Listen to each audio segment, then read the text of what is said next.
Hello and welcome to Red Gaming Tech. My name is Amata. Today is the 1st of December and I have a little bit of an update regarding the PS4. Some of you may remember that the PSN network has been having some problems in the EU and the UK ever since it launched here last Friday. Now, of course, there have been numerous login issues reported, as well as slowdowns, and of course, Sony even pulled the ability to redeem vouchers, which of course even includes the upgrades from PS3 to PS4 and anything of that nature. And although we haven't seen as bad as problems as we saw on launch day, of course, Sony have yet to issue an official statement. However, they have said that Sony will be increasing the availability of voucher redemption, which I said was basically switched off to ease the burden on servers, which was of course caused by all the EU users jumping on them at once. Now, they made a post on the PlayStation blog which said, quote, "We have been working on the PSN service rollout throughout the weekend, are continually increasing the availability of the voucher redemption functionality.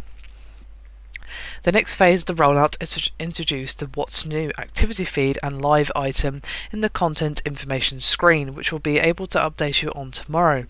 Thank you for continued patience as we manage PSN to restore full service."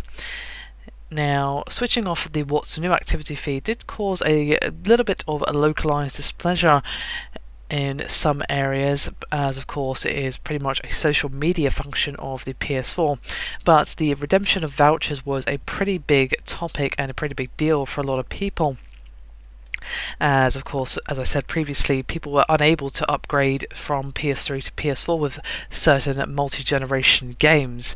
Now, of course, this doesn't mean it's turned on everywhere that everyone can redeem vouchers. As they said, it's increasing the availability of, which basically means to me that it is available in some areas, probably in the areas that are less server drain. For some reason there are less users in that area, or perhaps the servers are dealing with it better there, or just the infrastructure is better in that particular area of that country, or that country as a whole even, it's possible.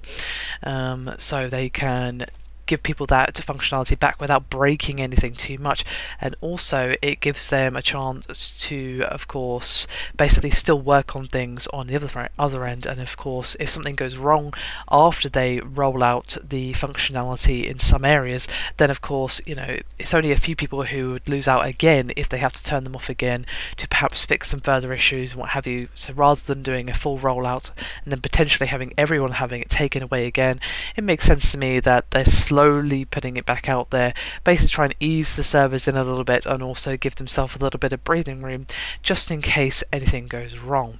So I would be curious to know how many of you have actually been able to redeem vouchers, whether they be for PS3 to PS4 upgrades or what have you. I'd be curious to know as to what areas are actually affected by this shutdown and what areas have not been having any problems, excuse me.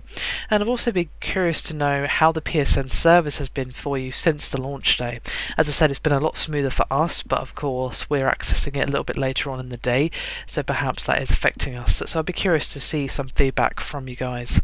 Anyway, that is me done for this video. Hope you've enjoyed it. Thank you very much for watching, and I'll see you next time.